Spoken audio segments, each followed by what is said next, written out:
Hey everyone, இந்த ஈஸியான potato snack எப்படி பண்ணலாம்னு பார்க்கலாம். ஸோ வாங்க வீடியோக்குள்ளே போயிடலாம்.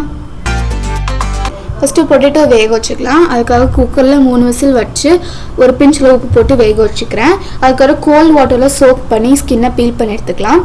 அதுக்கப்புறமா வேக வச்ச தண்ணியை எடுத்து ஒரு பவுலில் ட்ரான்ஸ்ஃபர் பண்ணி மேலே தட்டு வச்சு அமுல் ஸ்கூல் பட்டர் இருக்குல்ல, அதில் வந்து ஒரு பேக் எடுத்து நான் மேலே டபுள் பாயிலிங் மெத்தட் வழியாக நான் மெல்ட் பண்ணிக்கிறேன். நான் 3 பொட்டேட்டோக்கு இந்த ரேஷியோ சொல்லிகிட்ருக்கேன். அடுத்து வெங்காயம் ஒரு 6-7 பல் பூண்டையும் நம்ம வந்து குட்டி குட்டியாக கட் பண்ணிக்கலாம். நம்ம எவ்வளோ குட்டியாக கட் பண்ணுறோமோ அதுக்கேற்ற மாதிரி நம்மளால் வாயில் தட்டுப்படாமல் சாப்பிட முடியும். எல்லாத்தையும் நல்லா குட்டி குட்டியாக வெட்டினதுக்கப்புறமா பொட்டேட்டோ ஸ்மாஷ் தான் பண்ண போகிறோம். நான் 3 பொட்டேட்டோயுமே ஸ்மாஷ் வச்சு ஸ்மாஷ் பண்ண ட்ரை பண்ணேன், பட் எனக்கு செட் ஆகலை. ஸோ நான் கையிலே வந்து ஸ்மாஷ் பண்ணிக்கிறேன். நல்லா வந்து அமுத்தி தேய்ச்சிக்கோங்க, எந்த ஒரு லம்ஸும் இல்லாமல். அதுக்கப்புறம் வெங்காயத்தை பொட்டேட்டோவில் ஆட் பண்ணி பூண்டையும் நல்லா ஆட் பண்ணி நல்லா அழுத்தம் கொடுத்து நான் பால் மாதிரி உருட்டிக்கிறேன். அதுக்கப்புறம் மசாலா தான் ஒரு 1/4 டீஸ்பூன் சோம்புத்தூள், 1/4 டீஸ்பூன் சீரக பவுடர், ஒரு 1/2 டீஸ்பூன் பெப்பர், ஒரு சின்ன பிஞ்சளவு கரம் மசாலா, கொஞ்சமாக டர்மரிக் பவுடர், அப்புறம் ஒரு 1/4 டீஸ்பூன் அளவு பெருங்காயத்தூள், அதுக்கப்புறமா ஒரு 1/4 டீஸ்பூன் அளவு ஒரு பிஞ்ச் அளவு பெருங்காயம், அப்புறம் 1/4 டீஸ்பூன் அளவு மல்லித்தூள், அப்புறம் பிஞ்ச் காஷ்மீரி சில்லி பவுடர், அப்புறம் தேவையான அளவு சால்ட். உங்களுக்கு வேணும்னா காரம் அதிகமாக வேணும்னா நீங்கள் சில்லி பவுடர் ஆட் பண்ணிக்கலாம். நான் சில்லி பவுடர் போல பெப்பர் ஆட் பண்ணியிருக்கேன். நல்லா டேஸ்ட் நல்லா தரும். நல்லா அழுத்தம் கொடுத்து பிசைஞ்சிக்கலாம்.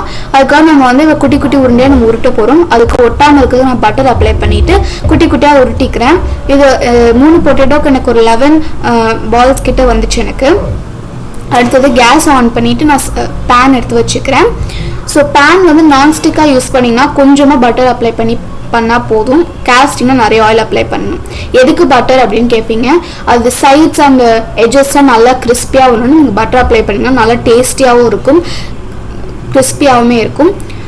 இப்போ வந்து நம்ம உருட்டி வச்சிருக்கிற உருண்டையெல்லாம் தட்டி நம்ம வச்சுக்கலாம். நான் ஒரே ஸ்ட்ரெச்சில் வந்து 11 கட்லெட்ஸுமே போட்டுட்டேன். ஆனால் குக் பண்ணுறதுக்கு ரொம்ப நேரம் ஆகும். ஒரு 2 to 3 minutes ஈச் சைடு வந்து குக் ஆகும். ஸோ உங்களுக்கு வந்து குக்கிங் டைம் தான் அதிகமாக இருக்கும், தவிர ப்ரிப்பரேஷன் டைம் ரொம்ப கம்மி தான். ஒரு 5 minutesல பண்ணி முடிச்சிடலாம். குக்கிங் டைம் உங்களுக்கு நிறைய டைம் எடுக்கும். So each side 2 to 3 minutes நல்லா இந்த மாதிரி குக் ஆகணும். அப்போ தான் உங்களுக்கு வந்து அந்த ப்ரௌன் கலர் வந்து சூப்பராக இருக்கும், கிறிஸ்பியாக. உங்களுக்கு குக் ஆகிறதுக்கும் குக் ஆகாததுக்கும் நிறைய டிஃப்ரென்ஸ் தெரியும். நல்லா ஒரு கோல்டன் ப்ரௌன் மாதிரி சூப்பராக இருக்கும். இந்த மாதிரி 2 சைடும் 2 to 3 minutes நல்லா குக் பண்ணிக்கிறேன். நான் வந்து ஒவ்வொரு தடவை திருப்பி போடும் போதும் பட்டர் வந்து அப்ளை பண்ணிக்கிறேன். It gives a very delicious taste. So நல்லா இது பண்ணிக்கிறேன். ஸோ 2 சைடும் நல்லா குக் பண்ணிக்கலாம். இந்த ஃபுல் ப்ராசஸ்மே சிம்மில் வைக்கணும். அப்போ தான் வந்து நல்ல கிறிஸ்பியாக வரும், இல்லைனா கருகி போயிடும் ஹையில் வச்சா. நிறைய பேர் நான் எக்ஸ்பீரியன்ஸ் பண்ணி தான் உங்கள்கிட்ட சொல்கிறேன். ஸோ அதனால் வந்து பண்ணிக்கலாம். வேக வச்சுன்னா அவ்வளோதான், ரெடி டு சர்வ். இதில் வந்து நிறைய ஹெல்த் பெனிஃபிட்ஸ் நிறையவே இருக்குது. நிறைய அன்ஹெல்தியான எதுவுமே யூஸ் பண்ணல. உங்களுக்கு வந்து இன்னும் கொஞ்சம் டெலிஷியஸாக இருக்கணும் அப்படின்னா சாஸ் வந்து ஆட் பண்ணிக்கலாம், பட் நான் அது ஆட் பண்ணல. ஸோ நீங்கள் வந்து ஸ்கூல் முடிச்சுட்டு வரவங்களாம் நான் கொடுக்கலாம். ரொம்ப ஹெல்த்தியான டிஷ். ஸோ இந்த வீடியோ பிடிச்சிருந்துச்சுன்னா மறக்காமல் லைக், ஷேர், சப்ஸ்கிரைப் பண்ணிக்கோங்க. என்னோட செம்மையான வீடியோவில் உங்களை வந்து நான் மீட் பண்ணுறேன். அது வரைக்கும் பாய்.